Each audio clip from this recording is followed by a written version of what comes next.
She had nothing left, no home, no money, no name.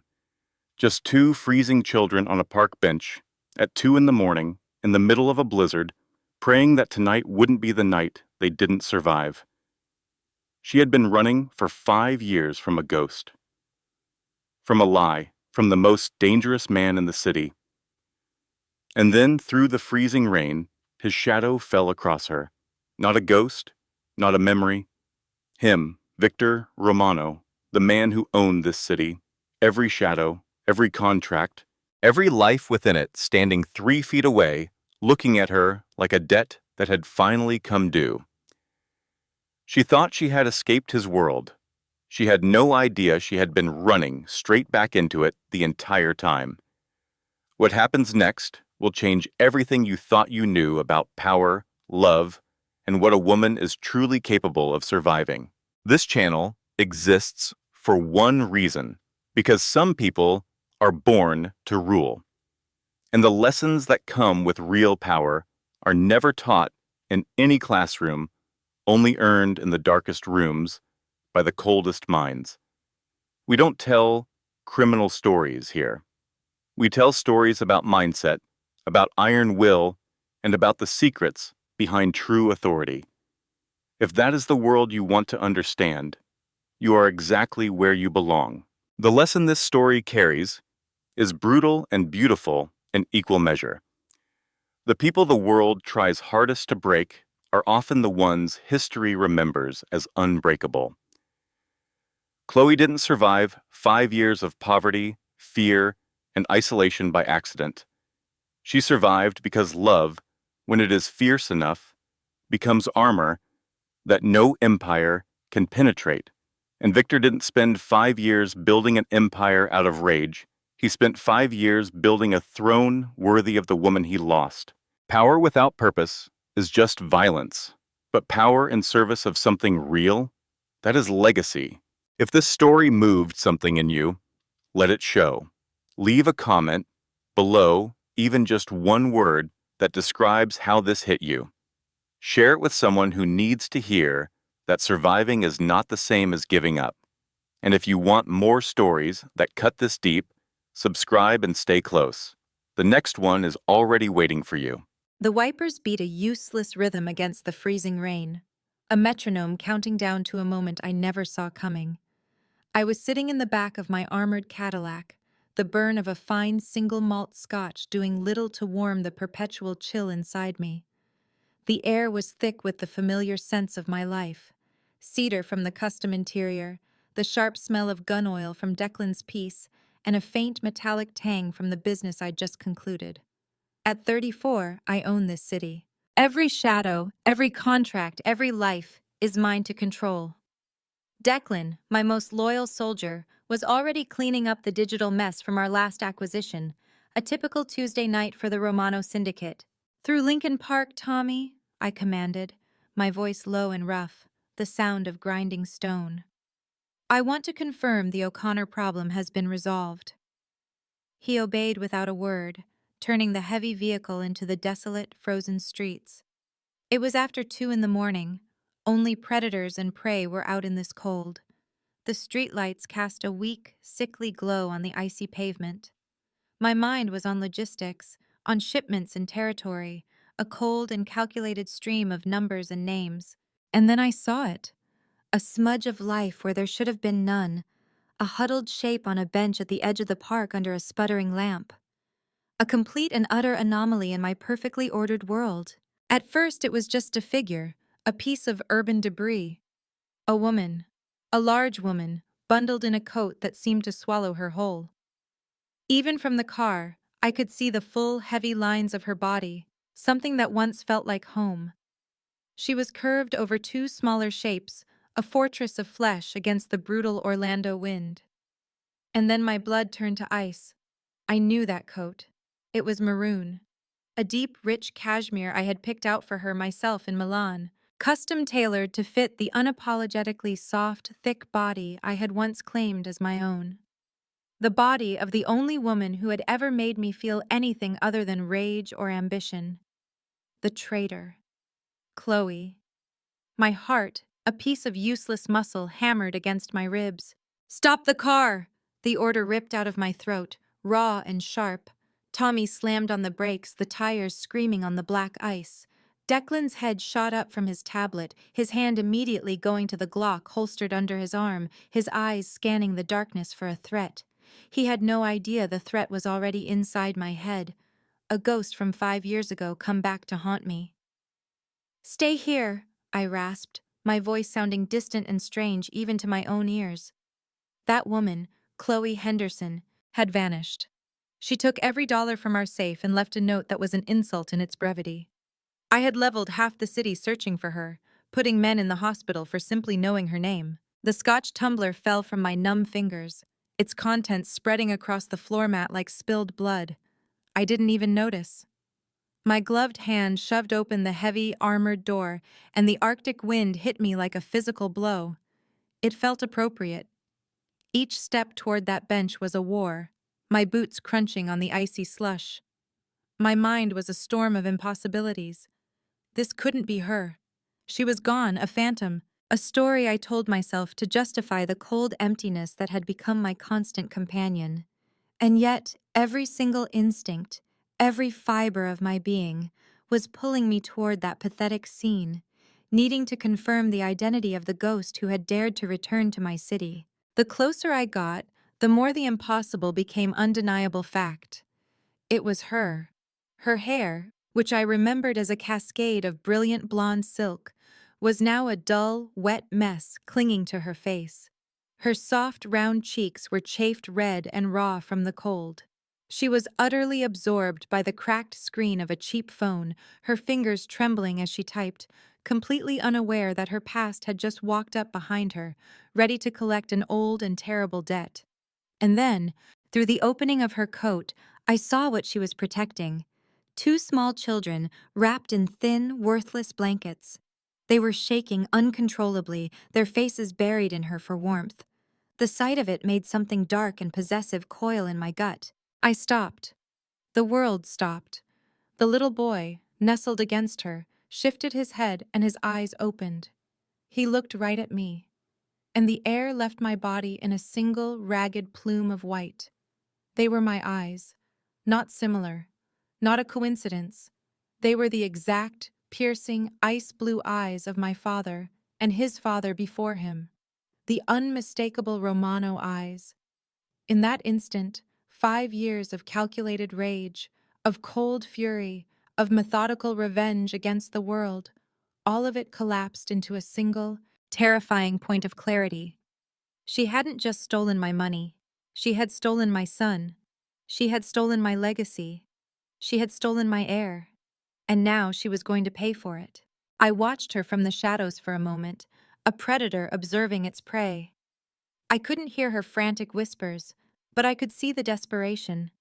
The cracked phone, the numb fingers moving with agonizing slowness, the way her entire body was curled into a protective shield.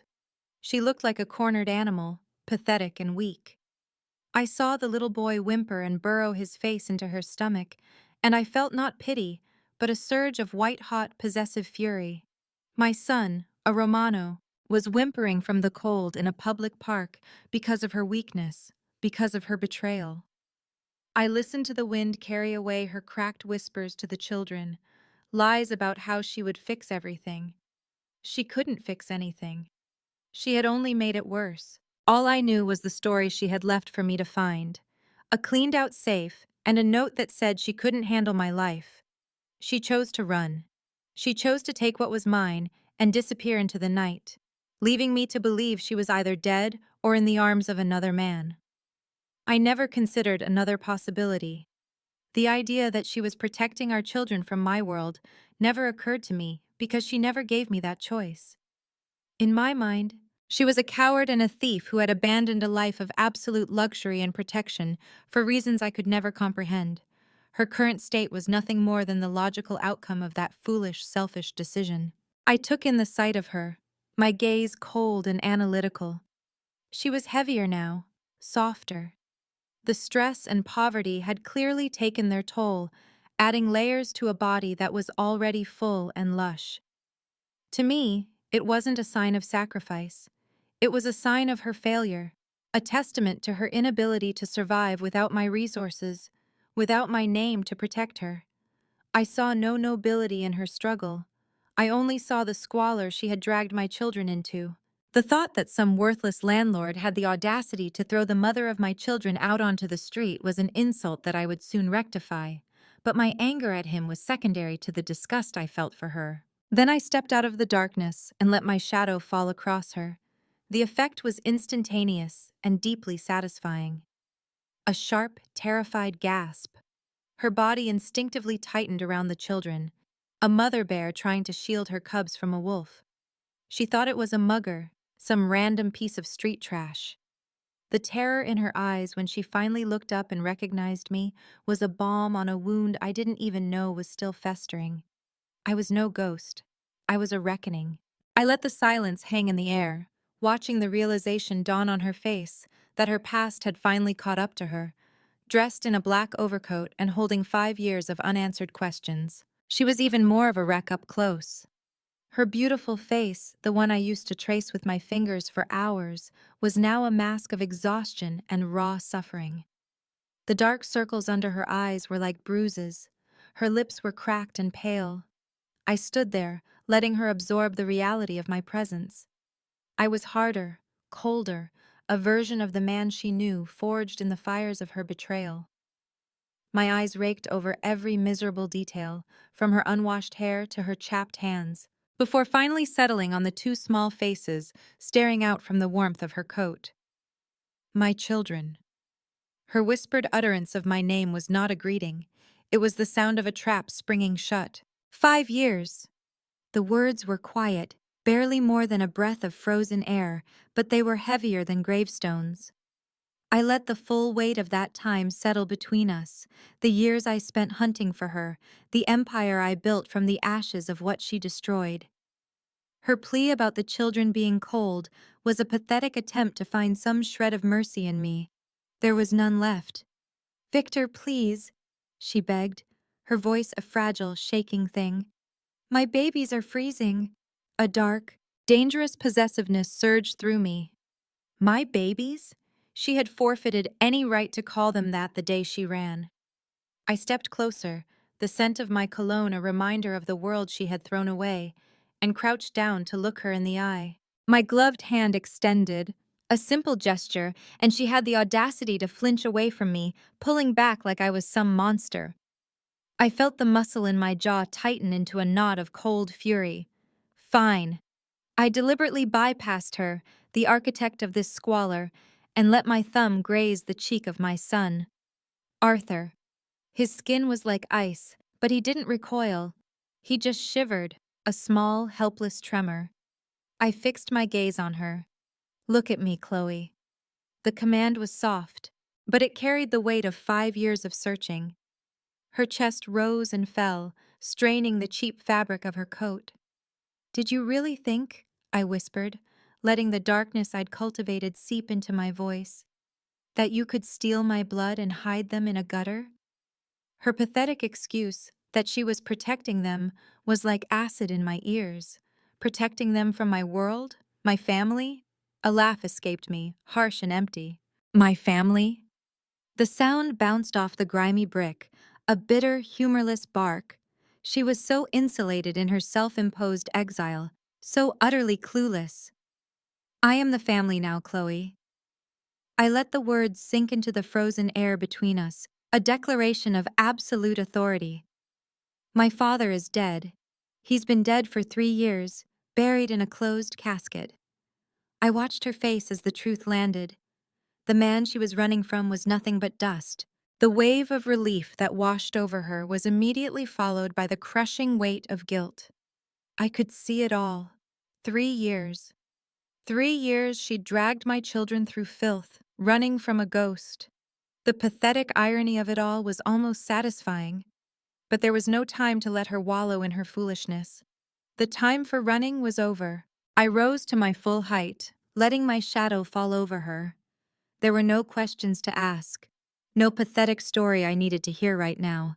The only thing that mattered was reestablishing control, erasing the last 5 years of chaos she had created. "Get up," I ordered.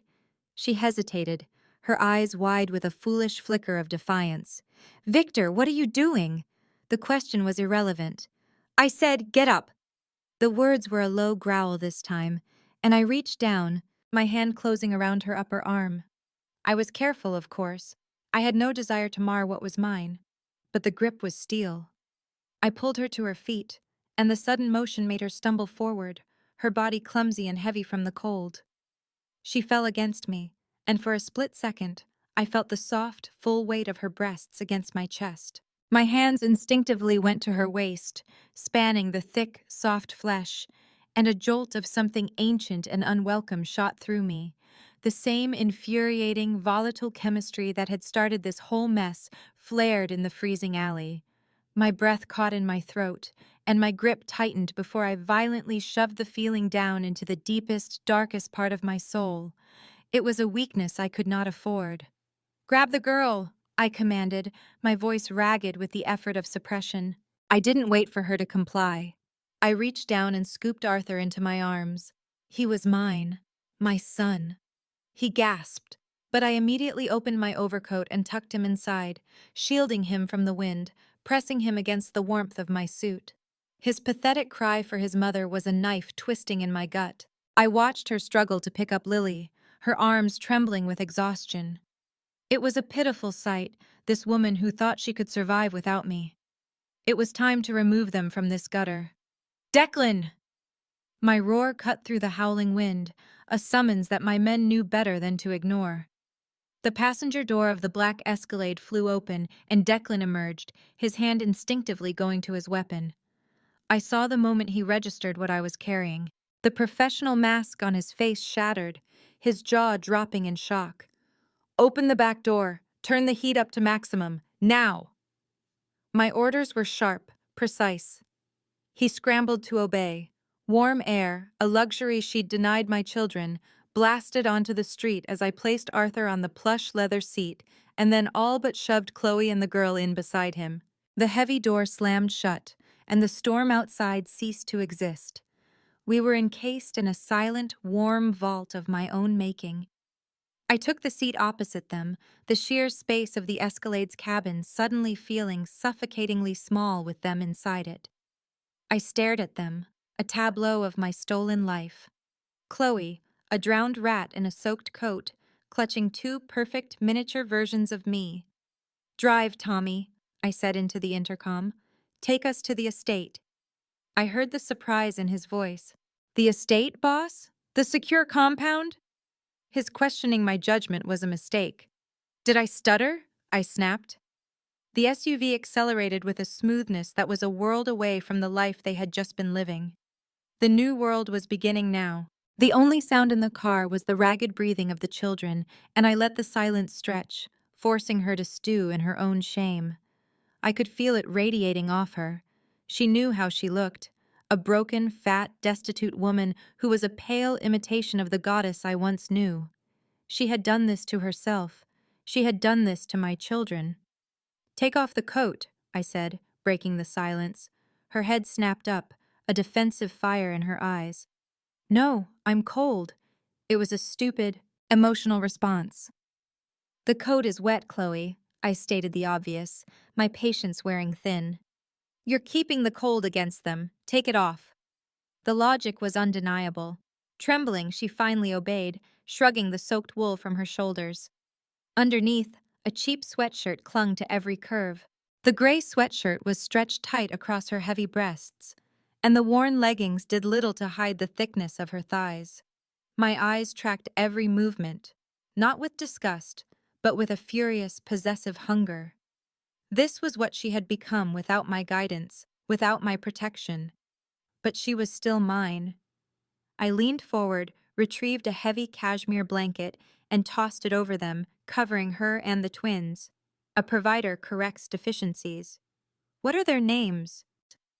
The question was an order, not a polite inquiry. I needed to know the names of my property. "Arthur," she whispered, her voice barely audible. "And Lily." "Ah, Arthur." I tasted the name, letting it roll over my tongue. A good, strong name. I looked at the boy, my son, who was staring back at me with wide, terrified eyes. My grandfather's name. Her admission that she wanted them to have something of me was a pathetic olive branch, a confession of her failure. A single tear escaped and rolled down her cheek. It was a symbol of her weakness, her regret. My jaw clenched so hard I thought it might crack. I reached across the space between us. She flinched, predictable as ever, but I bypassed her face and used my thumb to wipe the tear away. The rough leather of my glove against her soft skin was a reminder of the chasm between our worlds. "You have a lot of explaining to do, Mia Bella," I whispered, the old pet name tasting like ash in my mouth. "You robbed me of 5 years, and for that, there will be a reckoning." My promise to find out who made her suffer wasn't for her sake, it was for mine. An insult to her was an insult to what belonged to me, and such transgressions had to be answered with absolute brutality. Orlando would run red if necessary. She shuddered, pulling my children closer, finally understanding. She wasn't being saved. She was being repossessed. The freezing street was simply being traded for the gilded cage I had built. As the Escalade passed through the towering gates of my estate in Lake Forest, I felt a grim satisfaction. This was not a home. It was a fortress, a citadel designed to protect what is mine. Her supposed independence was nothing more than a 5-year delusion. For 5 years, she had been a ghost. Now, she was being dragged back into the glaring, dangerous light of my world, where she belonged. The SUV glided to a stop, and before the engine was even cut, my staff moved with the silent, perfect efficiency I demanded. "Take the children to the East Wing," I commanded as I stepped out. "Wake Rosa, prepare the nursery, and call Dr. Reed. I want him here in 10 minutes, or I'll drag him out of his bed by his throat." My orders were clear, my expectations absolute. This was how a world was properly managed. This was the order she had run from, and the order that would now govern her entire existence. She scrambled out of the car, clutching the blanket, her body weak and disoriented. A predictable protest formed on her lips. "Wait, no, they stay with me." I turned, my frame completely blocking her path, my patience at its end. "They need a hot bath, proper food, and a medical evaluation, Chloe," I explained, my voice dangerously calm. "They are shivering. You are shivering. Let my people do their jobs." Her attempt at defiance was almost quaint. "They don't know your people," she fired back, a pathetic spark of her old fire returning as she tried to step up to me, as if her soft, weak body could possibly be a barrier to my will. She stood before me, her heavy chest heaving, trying to use her body as a shield for children who were no longer there. A futile maternal gesture. I stared down at her, a muscle twitching in my jaw.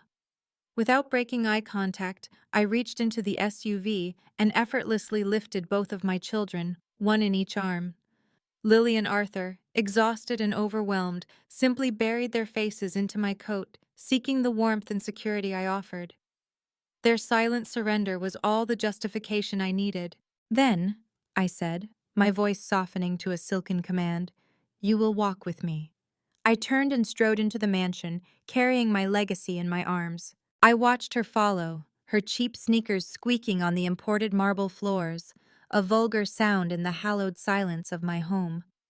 The sheer grandeur of the foyer, the crystal chandeliers, the sweeping staircase, it was all designed to communicate one thing: absolute power. It was the complete antithesis of the roach-infested hovel she had been evicted from. I saw her catch her reflection in a massive gilded mirror. The look of raw shame that burned in her eyes was exactly what she deserved to feel. Enormous, broken, and pathetic. Her hair a wet, tangled mess. The cheap sweatshirt clinging to her body. She was finally seeing herself for what she had become without me, and it was a profoundly satisfying sight. I can only picture the scene now, piecing it together from the whispers I heard later. This woman, the one from the Halstead unit, she arrives at his palace looking like something that washed up from the gutter. Heavy, you know? Not just big, but swollen with cheap carbs and the kind of exhaustion that sinks into the bone. And he's there, this Victor Romano, looking like he owns the world because he does. She must have felt like a farm animal in a showroom. Then they put. From the doorway, I watched the scene unfold. My children, my blood, shivering and pale under the harsh light of my suite, and the woman I had spent 5 years searching for, looking like a ghost. I heard her whisper to the saints, a pointless gesture now that I was here. I gave the maid, Rosa, her orders without looking away from Chloe. The doctor was on his way, a necessary tool to assess the damage. 10 minutes later, Reed bustled in, the fool hesitating for a second when he saw them. He knows better than to show surprise in my presence.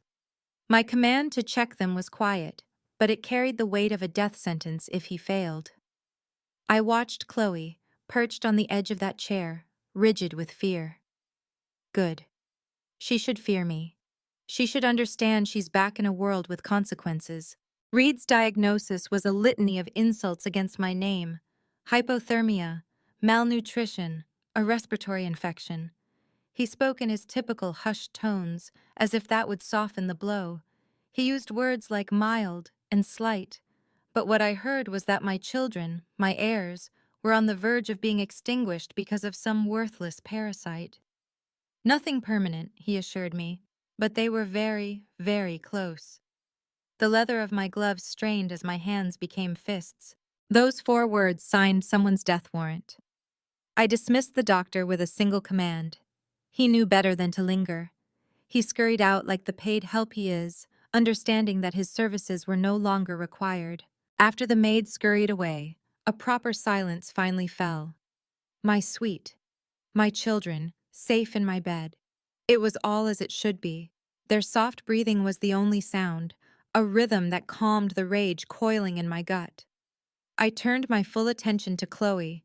She was the nexus of this failure, the one with the answers I required. I let the silence stretch, letting her feel the weight of my scrutiny. When I spoke, my voice was low, controlled. I did not need to shout to be terrifying. "The landlord," I said, making it a statement, not a question. "Give me his name." This was not a negotiation. It was the beginning of a collection. A debt of blood was owed to my family, and I was here to be the collector. She tried to deflect, to pretend the cause of her suffering was irrelevant now that she was under my roof. "It doesn't matter," she said, her voice thin. "A foolish statement. Everything matters to me." I stepped closer, letting my presence, the scent of my cologne, remind her of who I am and what I represent. I laid out the new terms of her existence, not as promises, but as unshakable facts. Safety, warmth, an end to hunger. These are not gifts. They are the baseline conditions for what belongs to me. But before we could proceed, the original transgression had to be punished. The name. I needed the name of the man who dared to make my family homeless in a storm. Finally, she broke. The name came tumbling out with the rest of her pathetic story. Paul Abernathy, a slumlord on Halstead. He changed the locks over one day's late rent. Then came the details that sealed his fate. The insults. He called me a fat, lazy pig. An insult to the mother of my children is an insult to me. It showed a profound lack of judgment, a fatal miscalculation. As she spoke, I could feel my cold fury crystallize. I repeated his name, Abernathy, tasting it, committing it to memory as the label on a corpse. I moved toward her, pinning her with my proximity. I commanded her to stand. She needed to rise from her shame and face her new reality. Her tears were a predictable mix of exhaustion and misplaced shame. "Don't look at me," she pleaded, as if she had any say in the matter. She spoke of being disgusting, broken, not the woman I remembered. She misunderstood completely. I don't care about the woman I remember. I care about the woman who stands before me, the vessel that carried my sons. My command was soft, but it was steel. "Stand up." There was no room for disobedience. She rose, trembling, her body heavy with the hardship she had endured. It was a body that had fought a war for me, and I intended to inspect every inch of the battlefield. I reached for the towel she clutched like a shield. I pulled the towel away slowly, deliberately, letting it fall. Her shield was gone. Then I took the hem of her cheap, damp sweatshirt. Her whimper of no was an irrelevance, the last gasp of a life of powerlessness. "Let me see you," I murmured, and for a moment, the cold control gave way to a deeper, more possessive emotion. This wasn't about attraction, it was about assessment, about ownership. I stripped the garment from her. She stood there, exposed in her poverty, in a frayed bra that cut into her flesh. Her stomach, soft and marked from carrying my children, was a roadmap of her survival. She squeezed her eyes shut, expecting disgust. She still doesn't understand me at all. Disgust was the last thing on my mind. I saw strength. I saw survival. I saw the living proof of her dedication to my legacy. I dropped to my knees before her, not in supplication, but in reverence for the vessel. Kneeling was an act of possession, of claiming this territory as my own. I pressed my face into her soft stomach, wrapping my arms around her as if to absorb the story her body told. "You are not broken," I whispered against her skin, correcting her flawed perception. "You are a queen." I defined her worth, tying it directly to her service to me. She carried my world, my heirs. Every mark was a medal. Every pound was a fortress. This body was sacred because it had protected what was mine. I rose and took her face in my hands, forcing her to see the conviction in my eyes. I told her about my father, explaining his death with the detached satisfaction it deserved. He was a traitor who choked on his own ambition, and I simply allowed nature to take its course. I needed her to understand the finality of my protection. Had I known he threatened her, his end would have been quicker and far more personal. Her sob and the way she leaned into me was her final surrender. It was the acceptance I required.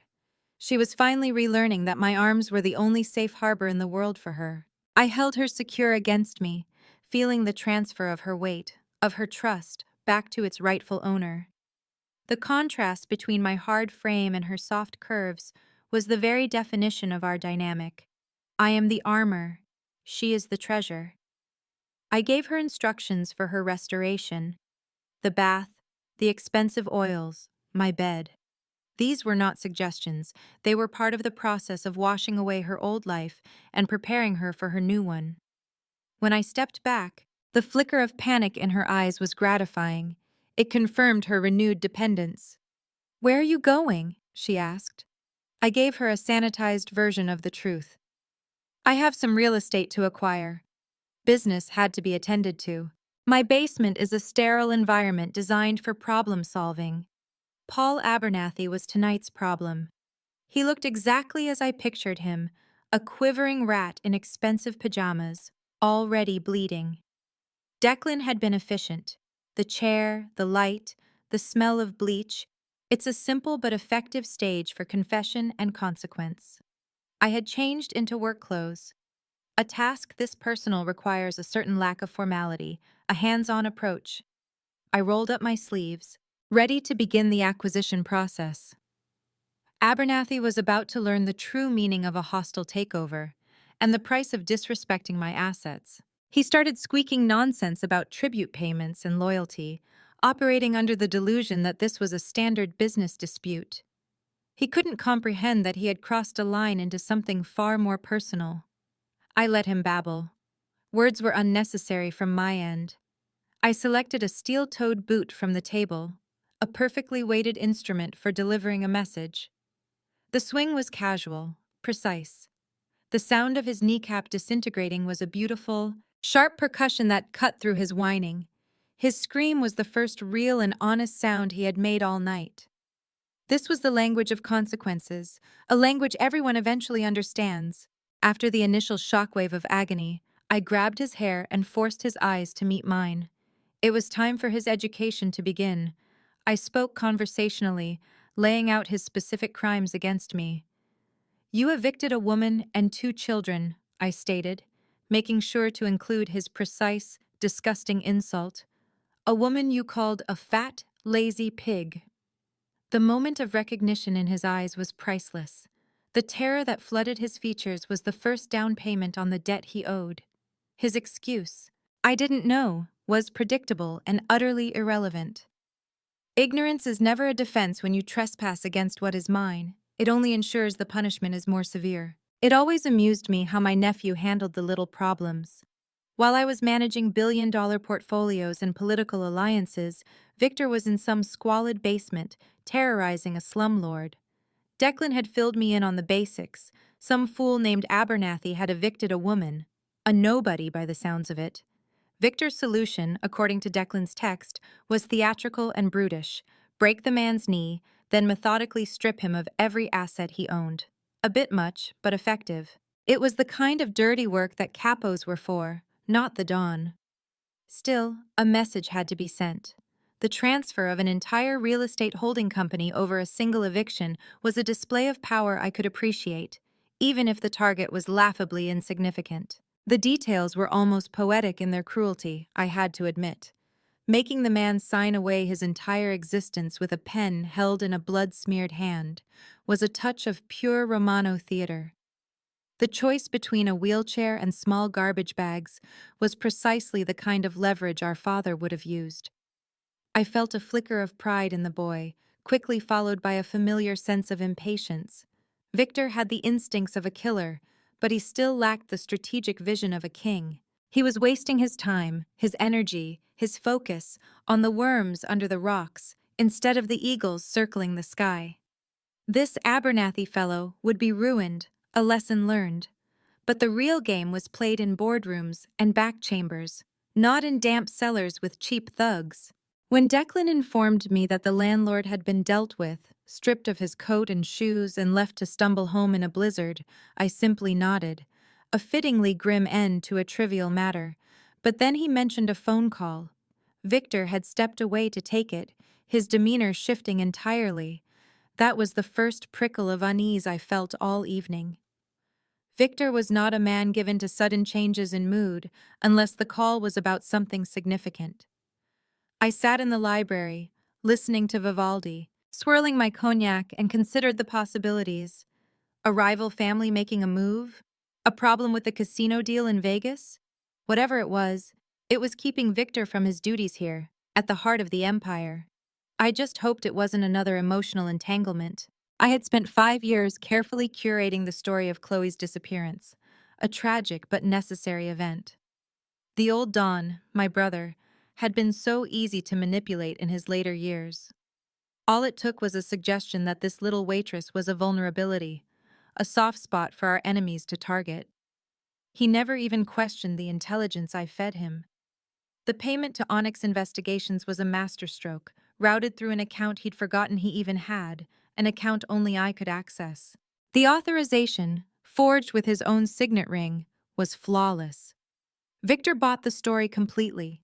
He believed his father drove the love of his life away, and that belief hardened him, molded him into the leader we needed. The real truth remained safely buried, just like that troublesome girl. The estate has always been my sanctuary. It is a monument to Romano power, a fortress of solitude and control that I helped build and maintain. As Victor made his way back through the halls, I was enjoying the deep peace of the library, the fire crackling, the blizzard insulating us from the chaos of the outside world. I had no way of knowing that the boy I had mentored, the nephew I had shaped, was now looking at these mahogany walls and seeing a battlefield. In his mind, the man who had supposedly made his family freeze was destroyed. But his mind was a storm, and he was bringing that storm home, right to my leather armchair, while I sat there blissfully unaware, thinking only of how beautifully my plans had come to fruition.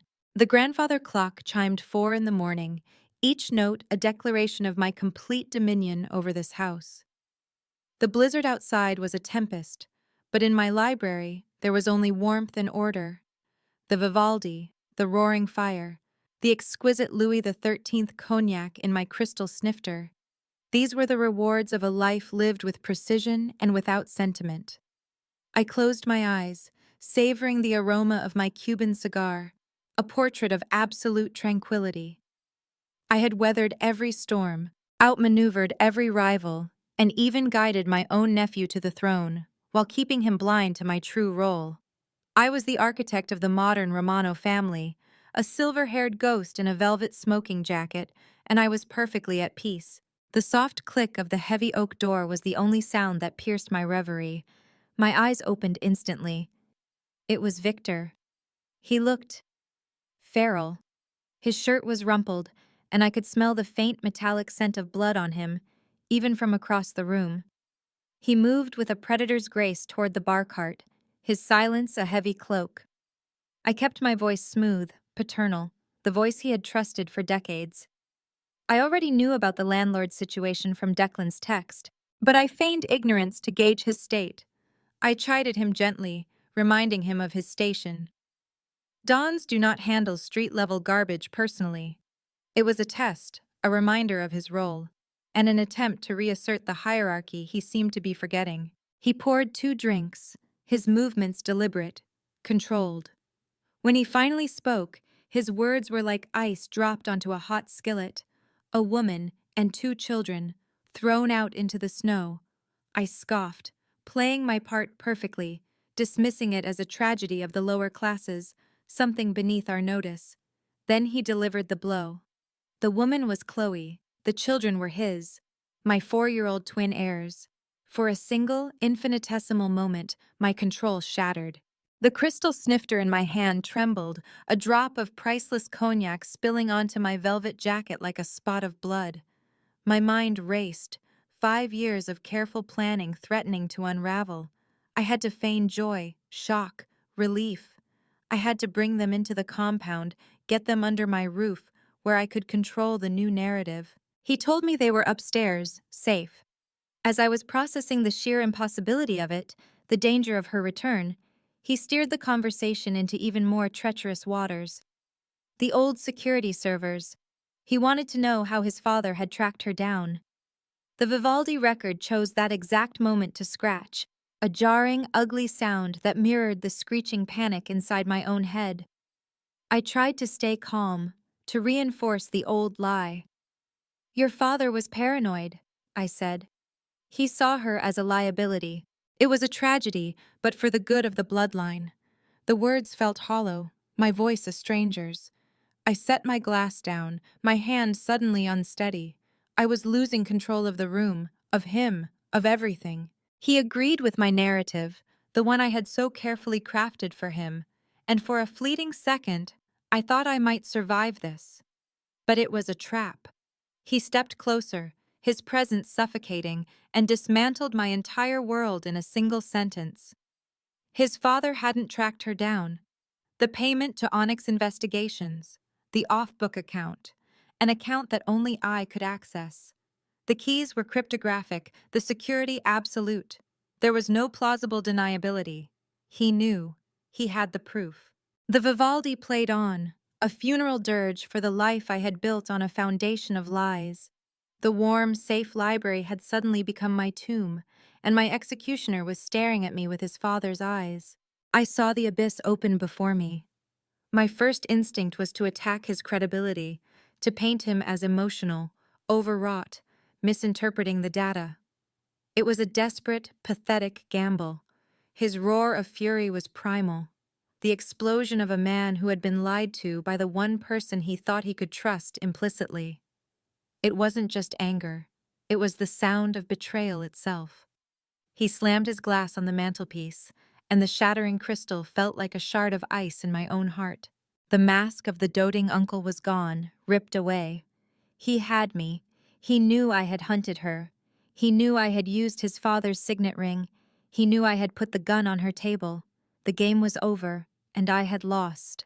With the lie dead and buried, a strange calm washed over me. The fear was gone, replaced by the cold, hard certainty of my convictions. Why should I cower? I sneered at him, letting the venom of my true feelings spill out at last. She was a weakness, a fat common waitress who was turning the future dawn of the Romano family into a soft, sentimental fool. She had to be cut out, like a cancer. My words were true, every one of them. I had done it for the good of the family, to preserve the strength he was so willing to throw away for a woman who wasn't our kind. His hand on my throat was a surprise, the raw power of it immense, but even as he slammed me against the fireplace, my arrogance held firm. I did what was necessary. The world turned into a gray, crushing vignette as his fingers tightened around my throat. Air became a forgotten luxury. Through the haze of my own impending death, he asked me why. Not about the family, not about power, but about her. The truth was so much more pathetic than the grand reasons I had just given. It was about money. Simple pedestrian greed. I gasped it out, the words tearing from my lungs. She had seen the flash drives in the penthouse safe, the Cayman Island ledgers. She didn't know what they were, but I couldn't risk it. I couldn't risk a casual mention to Victor exposing the millions I had been skimming from the union accounts for over a decade. I threatened his unborn children to cover up my embezzlement. As I confessed my pathetic, greedy secret, the rage in his eyes cooled into something far more terrifying: absolute clarity. He released his grip, and I collapsed back into the armchair, a broken, wheezing old man. I tried one last time to justify it, to claim my due. I built this family, I told him. I deserved my cut. But he just looked at me with dead eyes, as if I were a piece of rotten meat.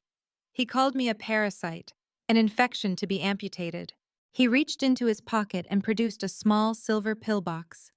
The single white capsule he dropped into my cognac wasn't a threat. It was a sentence. In that moment, I finally understood. I was not the architect of the Romano family. I was just a footnote, about to be erased. The aconite dissolved without a trace, a few bubbles rising through the cognac before vanishing completely. A clean solution for a dirty problem.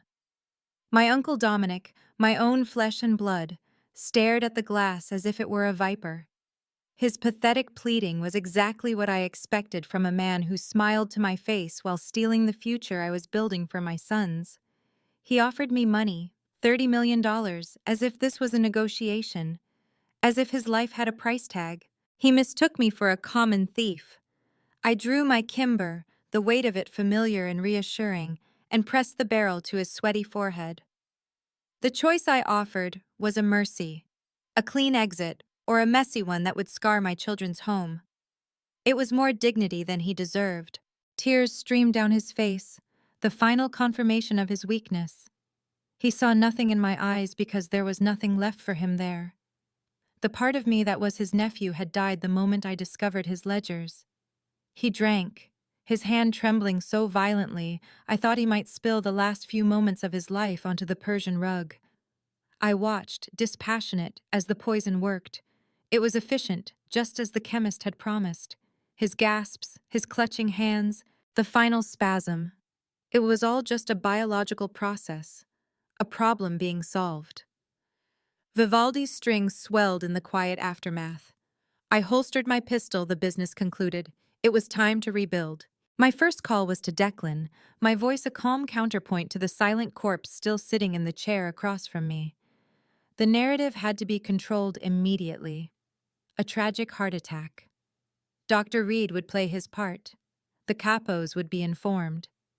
A funeral, then a coronation. My coronation. With that handled, the true reason for all this, for the last 5 years of burning, relentless searching, filled my mind. Chloe. Upstairs, asleep in my bed, where she belonged. I had barely slept, the exhaustion a dull ache behind my eyes. But it was a worthy price for having her back within these walls, safe in the gilded cage I had prepared for her. I watched her from the armchair as she woke up, a beautiful storm of confusion in a sea of Egyptian cotton.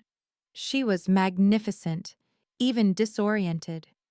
My shirt, crisp and white, did little to hide the generous curves of her body, the softness I had craved for 5 agonizing years. The memory of finding her in the snow, freezing and desperate, was a fresh wound.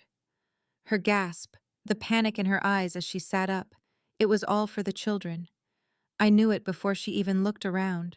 So I gave her the answer before she could ask the question, my voice anchoring her to the new reality I had built.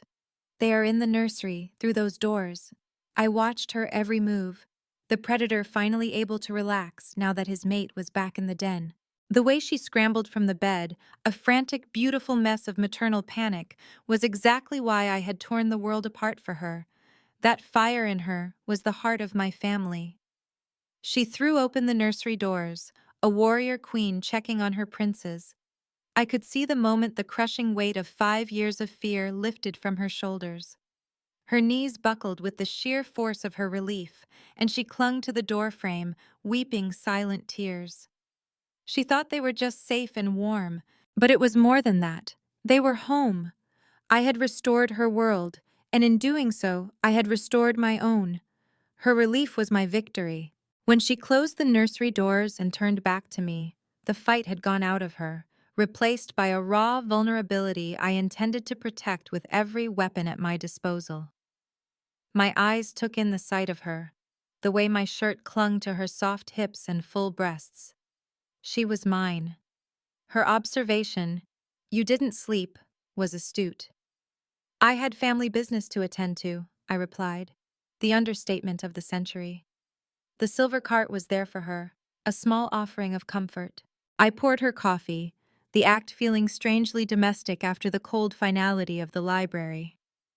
"Drink. You need your strength." She needed to be ready for the truth I was about to give her. She began to speak about my father, about the lies she had lived under for half a decade.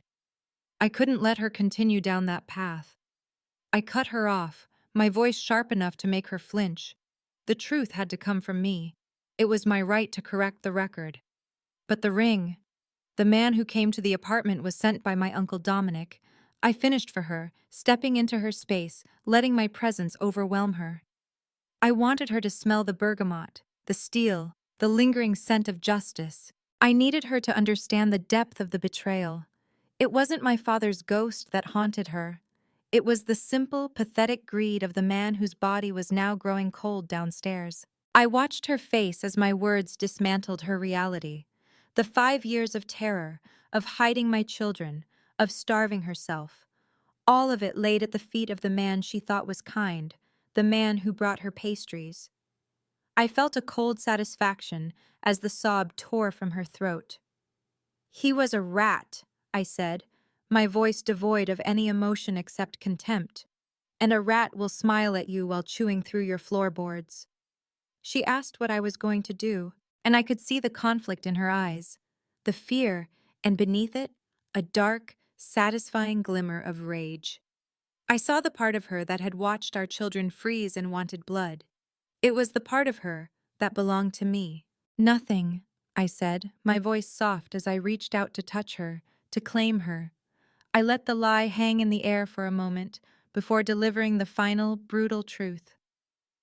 "Uncle Dominic passed away a few hours ago. A sudden, massive heart attack in the library." I watched her absorb the meaning, the silent confession. I saw the terror, but I also saw the intoxicating relief. In that moment, the armor I had worn for 5 years finally cracked. "I looked for you," I whispered, the words raw with the agony of my search. I dropped her cup and pulled her against me, needing to feel the solid, living warmth of her. I needed her to know the hell I had lived in, thinking she had left because of the monster I was. When she cried that she never hated me, that she loved me, it was like the world clicked back into its proper axis. Her arms around my neck were an anchor. I buried my face in her hair, breathing her in, the scent of her erasing the sterile smell of death from the library. I held her tight, my hands tracing the generous, reassuring weight of her hips. This was real. The nightmare was over. "You won the war, Mia Bella," I told her, my voice thick with emotion. She had protected my heirs. She had protected my heart. Now it was my turn to protect her, to lock her into a life where she would never have to run again. The running was over. The reign was beginning. I pulled back just enough to look into her eyes, to brand my intention into her soul. This was not a request. It was a decree. "You are going to marry me." The words were a vow, an unbreakable command. This would be no quiet affair. It would be a coronation. I wanted every one of our enemies and allies to see her, to see my sons, and to understand the new order. She was not a secret to be hidden away. She was the queen, and her power, reflected through me, would be absolute. The promise to take the eyes of anyone who disrespected her was not a threat. It was a simple statement of fact, a law of my new kingdom. 6 weeks later, the Drake Hotel was my fortress. I had turned the iconic landmark into a testament to my power, a gilded cage teeming with my soldiers. 200 of my men, all armed, all loyal, lined the opulent halls. The atmosphere inside the Gold Coast ballroom was exactly as I had designed it, thick with wealth, power, and a healthy dose of fear. This wasn't a party. It was a strategic exercise in dominance. Every crystal on the chandeliers, every bottle of champagne, every nervous glance from a rival family was a carefully calculated piece of my message to the underworld. I had returned, and the Romano Empire was stronger than ever. The gold-leafed invitations called it a christening, a polite fiction that amused me. Every man in that room, from the Falcone bosses to the Moretti syndicate, knew the truth. They were here to bear witness. They were here to pay fealty following the convenient and tragic passing of my uncle. As I stood there, nursing a bourbon that was older than some of my soldiers, I felt a deep, profound sense of order restored. This gathering wasn't just about consolidating my control. It was about unveiling the true prize of my victory. It was about showing the world the woman who had brought me back from the brink, the undisputed queen of my city. My lieutenants, Declan and Thomas, handled the tributes, the endless parade of envelopes that were nothing more than admissions of my sovereignty. But my mind was upstairs, in the presidential suite. I pictured Chloe standing before the mirror, seeing herself not as a survivor, but as a ruler. I had orchestrated this transformation, peeling away the 5 years of cheap fleece and shame to reveal the goddess beneath. She had fought her war in the shadows, hiding to protect my legacy. Tonight, I was bringing her into the light, dressing her in silk and diamonds, and placing a crown on her head where it always belonged. Her entrance would not just be a moment, it would be history. I saw her then, not as she was, but as she would become. The image was clear in my mind. She would be my masterpiece, the living embodiment of my power. I would commission a gown for her, something in blood-red velvet, a color of royalty and vengeance. It would not hide her size, it would celebrate it, frame it, turn it into a statement of indomitable presence. The dress would showcase the heavy, lush curves that I had claimed, transforming her from a survivor into a queen. Her body, which she saw as a source of shame, would become a symbol of my dominion. She would not just be seen, she would be revered, a testament to what happens when I reclaim what is rightfully mine. I was told of the spectacle, of how she stood there draped in our family's history. On her neck, she wore the Romano diamonds, my own mother's diamonds, stones that were meant for a woman of breeding and stature, not some alley cat my nephew found shivering in the gutter. They say the light caught in them, but all I can picture is their brilliance being suffocated by her common flesh. Her hair, twisted up by some fashionable butcher, and her mouth painted the color of blood. How fitting. Even Rosa, our housekeeper for 40 years, was seen weeping. They call them tears of joy, but I know better. They were tears for a noble house in its death throes, forced to watch a pretender play queen. And the woman's own words, her murmur of being a mother who survived, the sheer audacity of it still boils my blood. She survived nothing. She merely latched onto power, a parasite finding its host. And the children, the products of this polluted union, were kept nearby. Arthur and Lily, they call them. The boy has the Romano eyes, they tell me, a cruel trick of genetics that puts our family's most defining feature in the face of a half-breed who will never understand its meaning. My nephew, Victor, let the entire syndicate gather, 300 men who once answered to me, men of honor and tradition. They were forced to stand in that ballroom, waiting. I can imagine the silence, not of awe, but of dread. A silence that hangs in a room when the rightful king has been deposed and a tyrant is about to speak. Then, the doors to the grand staircase opened, a sound like a coffin lid closing on a century of respectability, and she appeared. The whore, at the top of the stairs, ready to be presented as our new matriarch. My men, the old guard who built this city with their blood and loyalty, were forced to look upon her. They expected, I suppose, some quiet, terrified little thing that Victor would keep in the background. That would have been an insult, but a manageable one. Instead, he presented this brazen creature. They tell me she has a large frame, that she filled the space, as if she were born to it. A lie. She is a peasant swollen with stolen wealth. The red velvet of her gown was a mockery, and the diamonds an obscenity. They say she held her chin high, that she radiated the energy of a matriarch. I say she radiated the arrogance of a street fighter who just won a lucky brawl. She didn't shrink because she is too ignorant to understand the magnitude of the legacy she was defiling with her very presence. And Victor, my own brother's son, he did not even have the decency to wait for her like a man, like a boss. No, he scrambled up the stairs himself, like a servant boy running to his mistress. Every man in that room, men who understand the hierarchy of power, saw the display for what it was, a public declaration of his own weakness. He has been utterly neutered by this woman.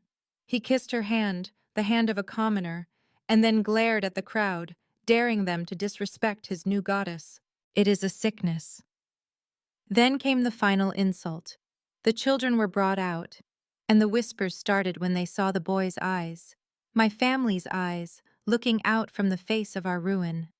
A constant, living reminder that Victor had traded his birthright for a cheap trinket he found in the street. He placed his hand on her back, guiding this creature to the landing to look down upon what was once a respected empire of loyal men.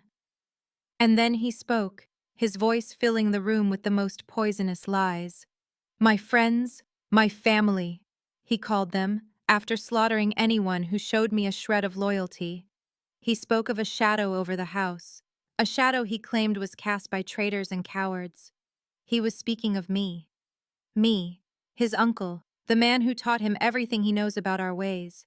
I was the one trying to cleanse the family of this very infection he was now celebrating. The streets ran red not with the blood of traitors, but with the blood of true Romano loyalists who tried to stop this madness. Eradicated, he bellowed, as if butchering his own blood was some grand victory. He clutched her waist, anchoring himself to his own disgrace, and had the nerve to call her the future. Her, Chloe Romano, a name she has no right to bear. The undisputed mother of the syndicate, a title she will never earn. He declared her word was his word, effectively handing our entire operation, our legacy built over generations, to a woman who probably cannot even read a balance sheet. Her enemies are dead men walking, he said. He has made enemies of us all. The champagne toast was the final theatrical flourish in this tragedy, a celebration of the complete and utter corruption of the Romano name by the very man who was meant to protect it. And the men below, 300 of them, raised their glasses. They will call it awe. I call it terror. They are not toasting a queen. They are appeasing a rabid dog to keep from being mauled. The applause that followed was the sound of cowards choosing survival over honor, a sound that signifies the death of our world. I heard she looked up at him, at this monster he has become, and felt the freezing cold leave her. Of course it did.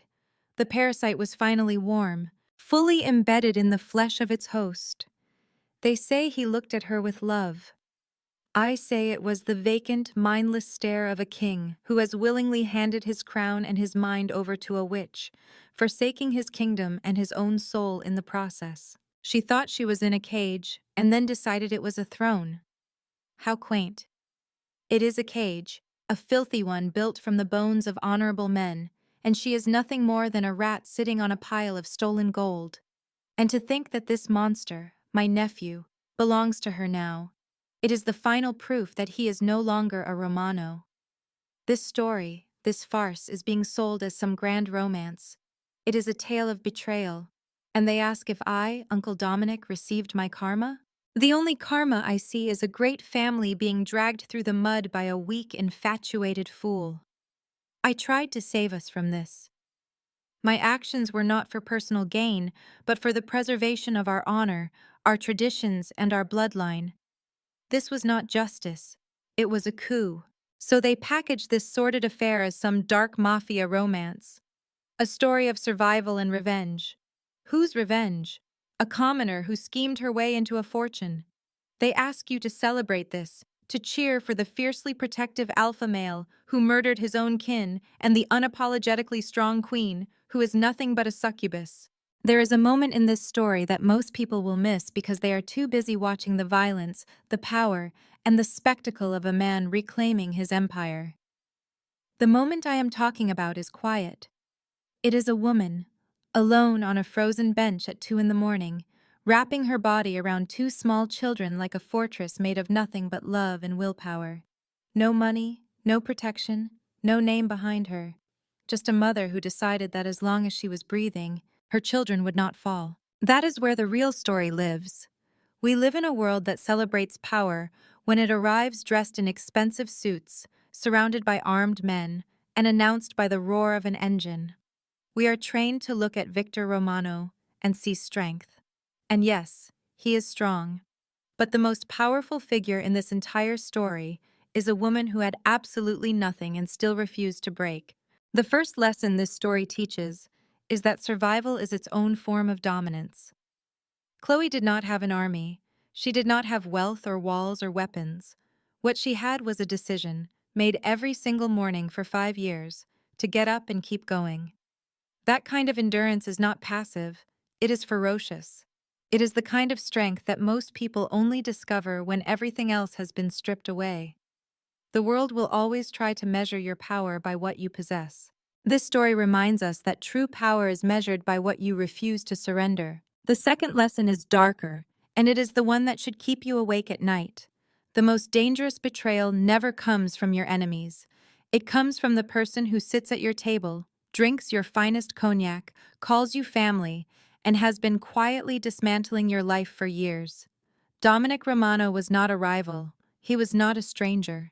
He was the man Victor trusted most, and that trust, handed freely and never questioned, became the most lethal weapon ever used against him. Examine your inner circle, not with paranoia, but with clarity. The people closest to your fire are also closest to everything worth burning. The third and perhaps most enduring lesson is this: the truth, no matter how deeply it is buried, always finds its way to the surface.